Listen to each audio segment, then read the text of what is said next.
anggota holding yang beli dengan harga mahal atau jauh lebih mahal daripada anggota holding yang lain. Kita bisa dapatkan dengan harga yang cukup ya baik buat kita bersama-sama ya. Jadi ada efisiensi karena kebersamaan kita.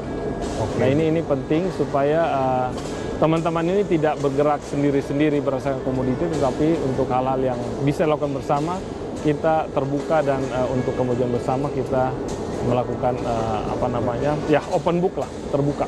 Oke, baik. Jadi komoditasnya berbeda-beda tapi jalannya bergeraknya sama-sama. Ya, terakhir, untuk hal yang bisa bersama-sama. Oke, untuk hal yang juga bersama-sama.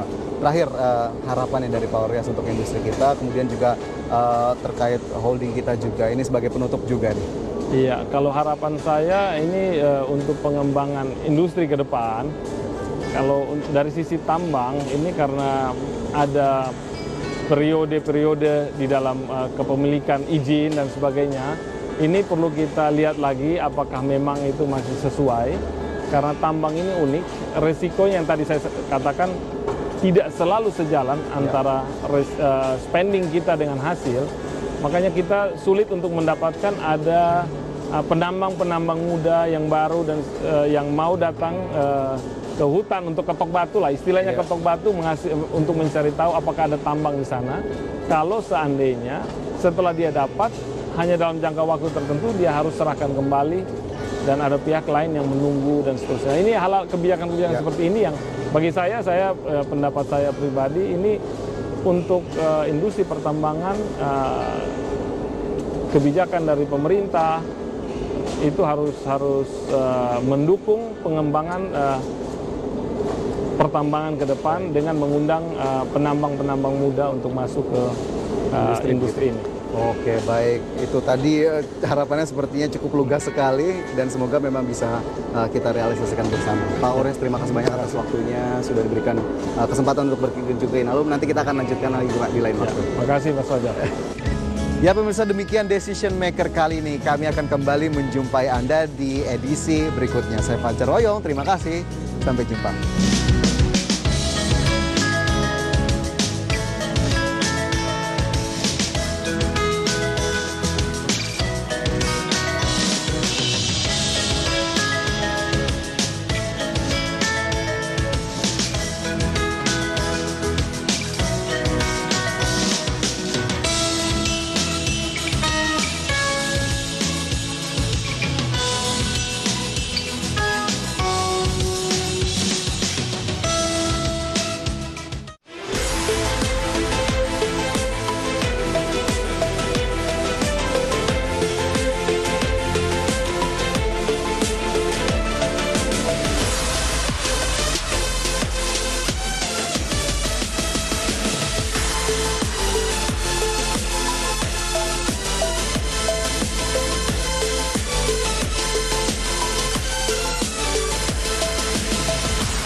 The Hajj Financial Management Agency is ready to return funds to cancelled pilgrims.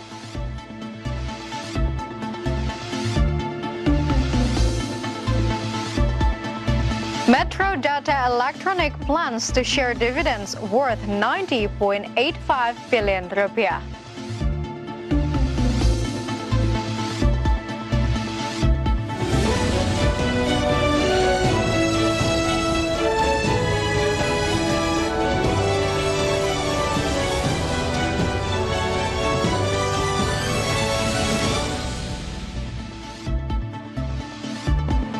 Hello, good evening viewers. Market Headlines is ready to provide you a number of informations from business, economic, and capital macro sector. With me, Lantai, and this is Market Headlines.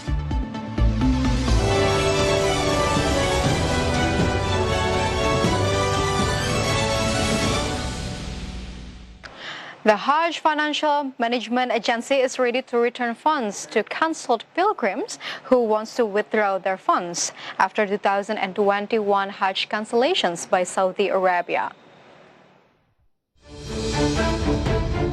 Basically, cancellation and disbursement are part of Hajj Financial Management Agency's service. Therefore, the agency is ready to return the fund.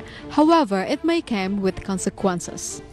Head of Hajj Financial Management Agency, Anggito Abimanyu, reminded prospective pilgrims who withdraw their Hajj funds will lose the queue for Hajj deporter. Some prospective pilgrims have withdrawn their funds, and it is still a reasonable figure. As there are no piles of withdrawals, the congregations paid off regular delays as many as 196,865 pilgrims, then around 600 pilgrims cancelled. But the numbers keep moving. According to him, it is more or less 0.3%, so it is still relatively well managed. Kami akan mengembalikan Pak ya permintaan untuk pembatalan dan pencairan gitu ya. Itu prinsipnya karena ini uangnya uang jamaah, jadi kita harus layani masyarakat yang membutuhkan dana. Tapi kalau ditarik tentu akan mengakibatkan kehilangan antrean Pak ya.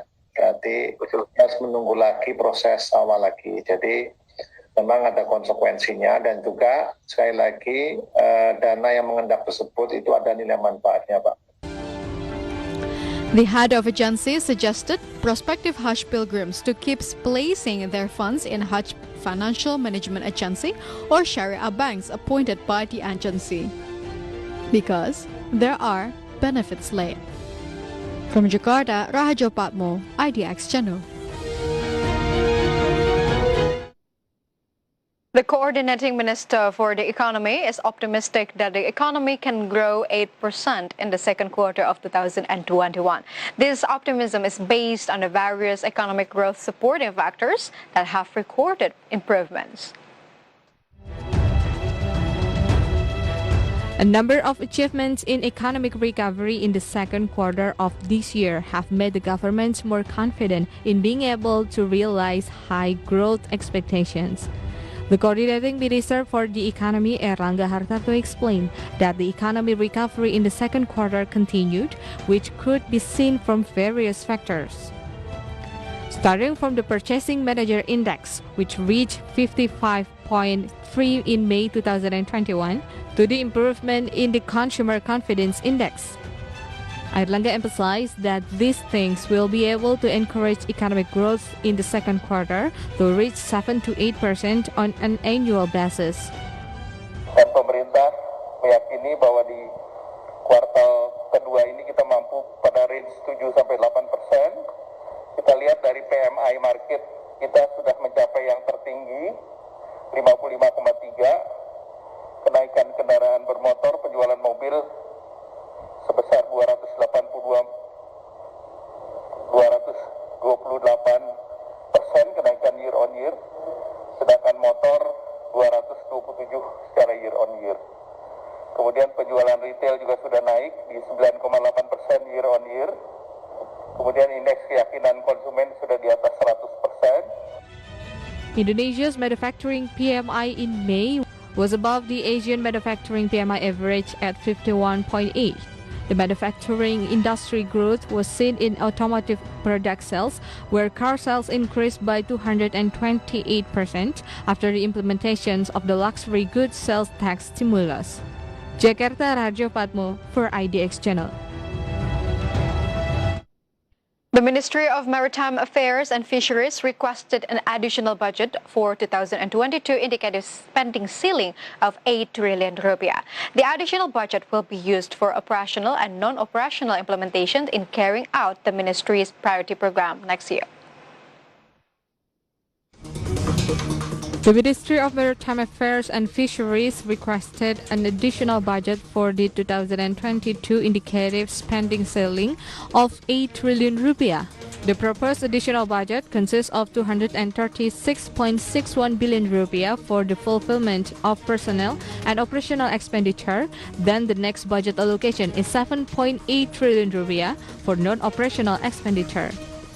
Minister of Maritime Affairs and Fisheries Sakti Wahyu Trenggono hopes that the additions of the budget ceiling for 2022 can be approved. He reasoned that this was to encourage the productivity of the maritime and fisheries sector to be more optimal. Maka KKP mengusulkan tambahan pagu anggaran sebesar 8 triliun. Mudah-mudahan disetujui, Pak. Yang terdiri dari belanja operasional sebesar 236,61 miliar untuk pemenuhan belanja pegawai dan operasional perkantoran di pusat dan di daerah. Yang kedua, belanja non-operasional sebesar 7,806 triliun yang digunakan dalam rangka melaksanakan program prioritas nasional dan terobosan KKP.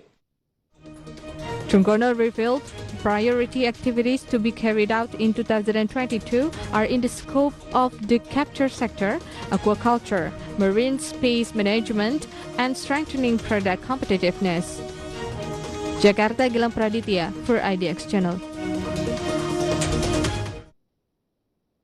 Moving on to global coverage, the United States has eased travel restrictions for 61 countries as the rollout of COVID-19 vaccines continues. Meanwhile, Iraq plans to build nuclear power plants to tackle electricity shortage in the country. More stories on today's International Minute. The United States has eased travel restrictions for many countries as the rollout of coronavirus vaccines continues. Its public health agency updated its criteria, which saw 61 countries lowered from a level 4 avoid all travel rating. Countries such as France, Spain and Italy are now level 3, which means fully vaccinated passengers may go to these areas. Meanwhile, most passengers from the UK are still banned from traveling to the US. Former US President Donald Trump has stated that Bitcoin as a scam. Trump emphasizes that he doesn't like Bitcoin because it's another currency competing against the dollar. He wanted the dollar to be the currency of the world. His comments come on the back of news El Salvador plans to make the cryptocurrency legal tender. In the same time, the price of Bitcoin has been falling steadily since early May and so far has not recovered. Iraq is working on a plan to build nuclear reactors as the electricity-starved petrostate seeks to end the widespread blackouts that have sparked social unrest. The country, already suffering from power shortage and insufficient investment in aging plants, needs to meet an expected 50% jump in demand by the end of the decade. Indeed, the country will face significant financial and geopolitical challenges in bringing its plan to fruition.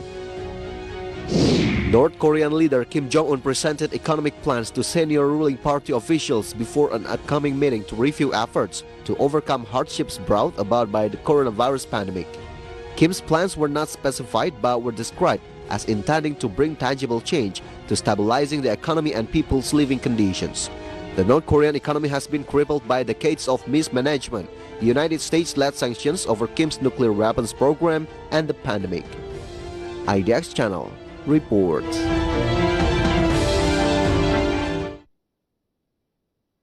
Market headlines will be right back after this quick break. Stay tuned.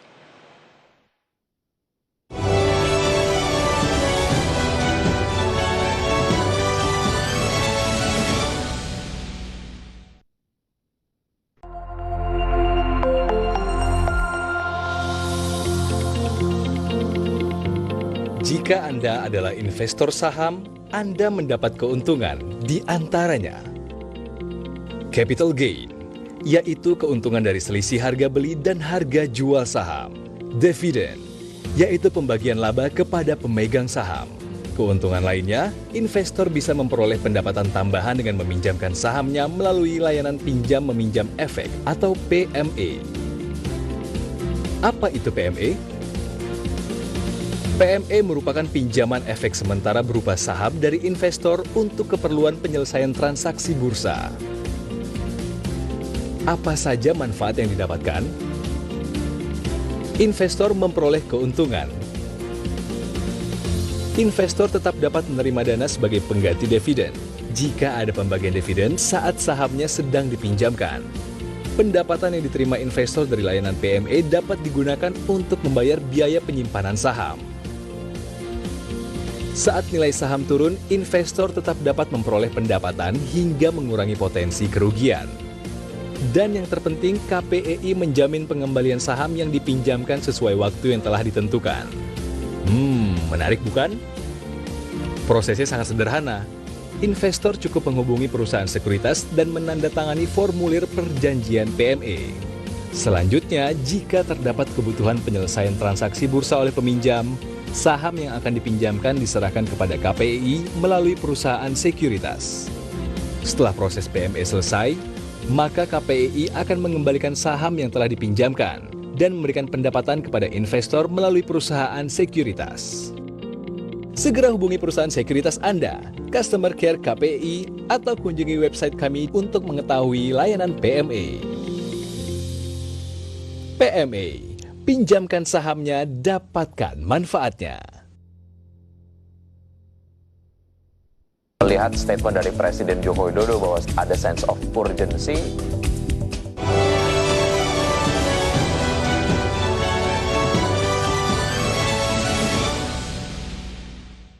Welcome back to Market Headline. Now to the energy sector inside the country.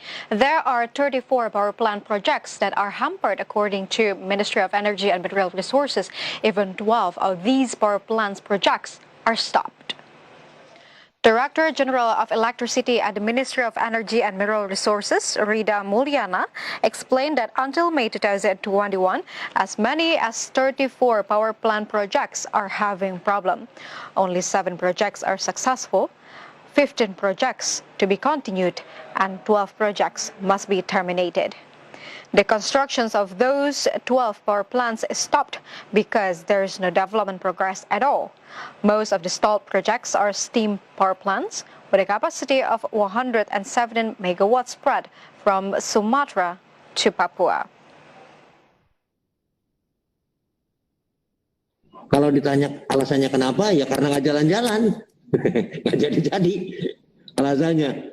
Artinya realisasi di lapangannya itu dengan berbagai alasan, mungkin kontraktornya membeli atau apa, itu ya terpaksa diterminasi karena kita nggak bisa nunggu lagi untuk melayani masyarakat di sana.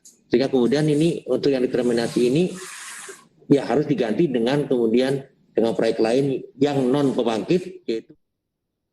The Ministry of Energy and Mineral Resources noted that 34 power plant projects are constrained. It means that several power plant projects cannot be continued due to crucial reasons. But power plant project is not only a usual project. It is a mega project that requires trillions rupiah, and therefore the stall project becomes spotlight these days. And let's examine it more through these following infographics. The first graphic is about troubled power plant projects that is spread across Indonesia from Sumatra to Papua. We see 7 are in the status of operating and 15 can be continued, while this is sadly 12 projects are terminated by the Ministry of Energy and Mineral Resources because there is no development at all. And the findings of this case began with the 2016 Indonesia's National Government Internal Auditor Report, where the contract and the contractor for the construction of these power plants had problems. But sadly, both contract and contractor were not responsible for the continuity of the project, so the project was stopped and abandoned. People usually get associated with PLN or state electricity company when it comes to electricity contractor. But however, not only PLN that is in charge, but private companies involved too. To see the proportions, let's see the next graphic. Through the next graphic, we can see the institutions involved in troubled power plant projects. So not only PLN as a state electricity company, but also private companies has the project as well. See through the graphic, the units that PLN have is 32 units of power plant projects that are hampered nowadays. But when it turns out to the private companies, it only has 2 units, but with a capacity of 15 megawatts. When we talk about capacity, PLN has covered around 612 megawatt capacity, and the percentage is 97.6%, while the rest belong to private companies by 2.4%. And one of the steam power plant project that is discontinued belonging to the private company is Tambilahan steam power plant in Sumatra. Although the construction has been stopped, power plant project will be replaced with another project such as the constructions of transmissions and substations. But regarding the sanctions itself and losses and legal issues due to the project terminations, the ministry remains silent about that. There is no precise measurement until further notice.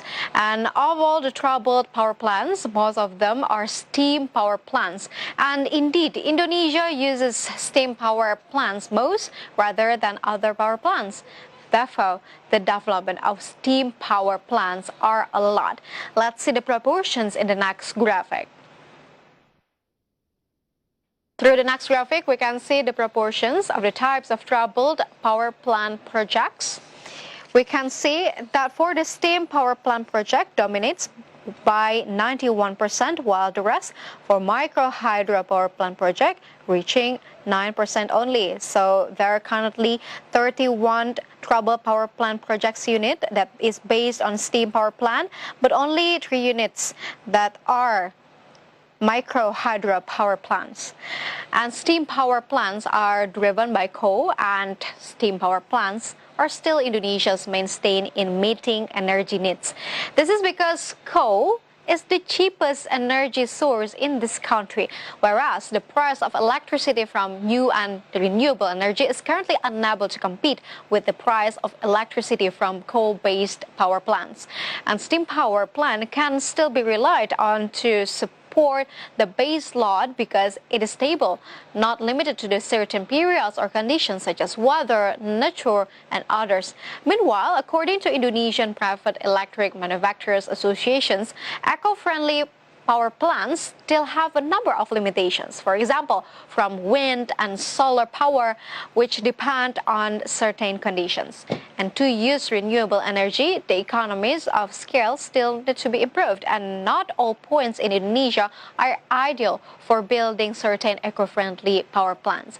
And therefore, the steam power plant projects are massive in Indonesia, but sadly, several projects go problematic. Ministry of Energy and Mineral Resources also stated that the troubled projects are spread across Indonesia. So let's see it in the next graphic. Here it is, we can see the detail of locations of troubled power plant projects in Indonesia. It's spread from Sumatra, Kalimantan, Sulawesi, Nusa Tenggara, Maluku, and Papua. And we can see Nusa Tenggara have 5 units of troubled power plant projects. Sulawesi has 9 units of troubled power plants projects. Maluku and Papua have 5 units of troubled power plants projects, and the rest Sumatra have 5 units troubled power plants projects, and the rest is Kalimantan by 10 units. And through the graphic, we can see that most troubled projects are in Kalimantan and Sulawesi. And combine it, then it will be almost 2/3. Member of the Energy Commissions of the House of Representatives, Mulyanto, urged the government to immediately resolve the troubled 34 Indonesian power plant projects. He asked that the government not to let this problem hang around and continue to be a homework for electricity development. And other than touching the economic damage, there is a humanitarian side that arises from the issue.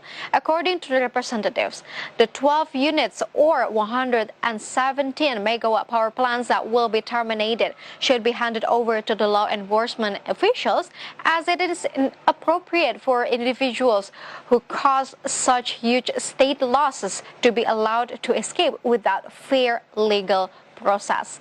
And yes, viewers, back again.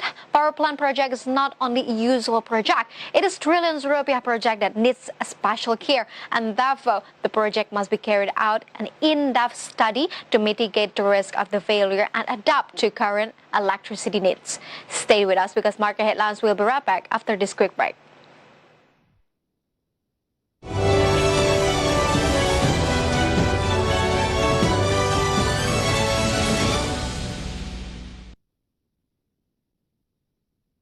Ingin menjalani kehidupan yang mapan dan masa depan yang sejahtera?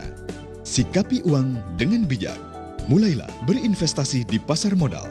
Dengan membeli saham melalui Bursa Efek maupun perusahaan sekuritas, Anda dapat menikmati hasil keuntungan dari perusahaan-perusahaan besar yang tersedia. Pastikan Anda berinvestasi di perusahaan yang memiliki izin resmi, cerdas mengelola, masa depan sejahtera.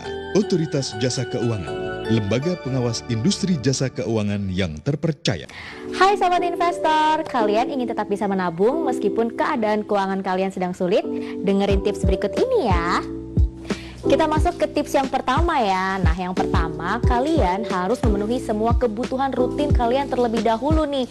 Barulah setelah itu kalian bisa mengalokasikan pendapatan kalian untuk memenuhi kebutuhan pelengkap lainnya. Kita masuk ke tips yang kedua ya sobat investor. Jadi penting sekali bagi kalian untuk menutup hutang sesuai dengan kemampuan kalian. Selain itu, kalian juga perlu menentukan utang mana yang harus kalian dahulukan untuk dilunasi. Selain itu, penting juga untuk selalu menyesuaikan dengan uang tunai yang kalian miliki.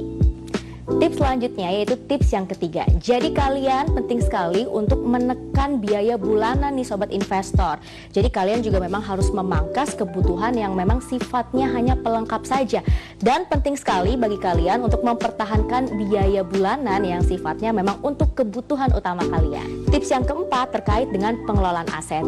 Jadi jika ternyata penghasilan yang kalian miliki ini tidak bisa menutup kebutuhan kalian, maka kalian bisa mempertimbangkan untuk menjual aset yang kalian miliki.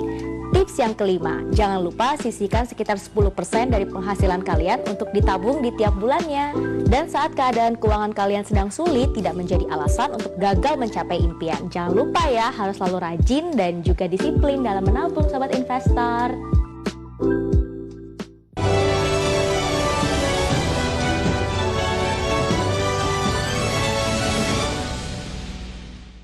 Viewers, let's take a look at Jakarta Composite Index intraday movement. So earlier today, JCI was opened at a level of 5,973.04, and then approaching the closing time in the first session, the index was on level of 6,011.98, and the index was showing strengthening trend by the second session closing time. The index was closed at the level of 6,047.48.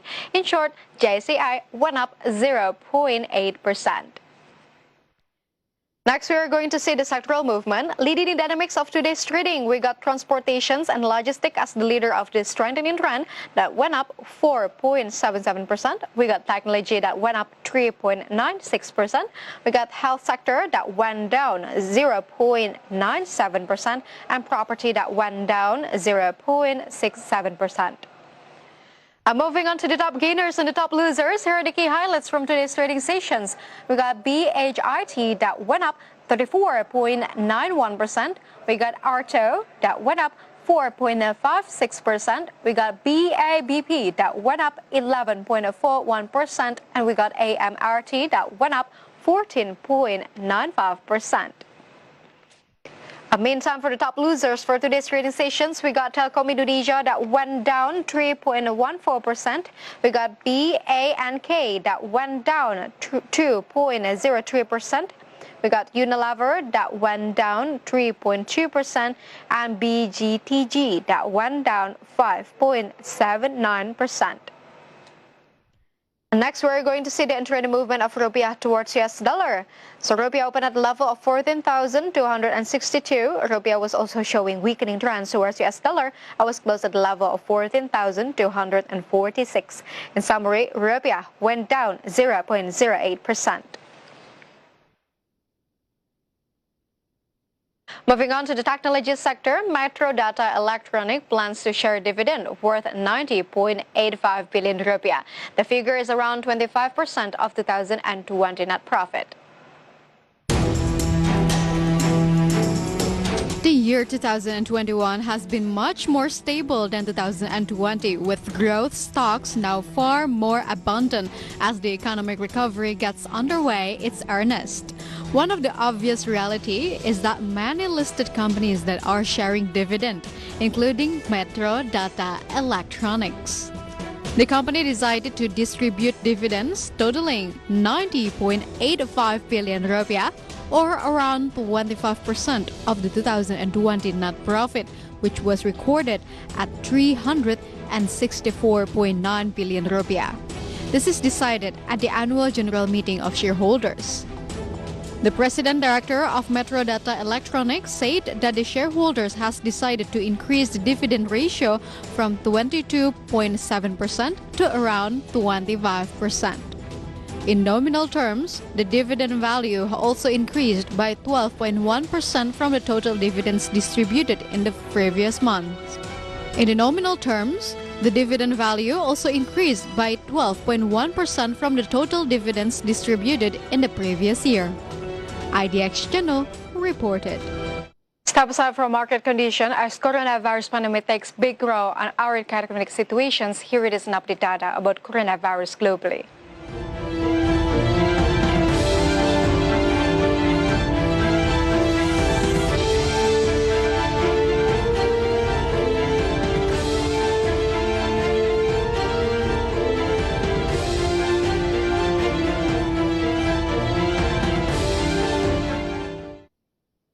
And the news close our market headlines today. Please enjoy our next program on IDX Channel, your trustworthy economic business and capital market channel. Don't forget to always wear face mask in the public, keeping safe physical distances and washing hands to break the chain of COVID-19 infections. I'm Clara Antawijaya. Have a nice evening and stay safe.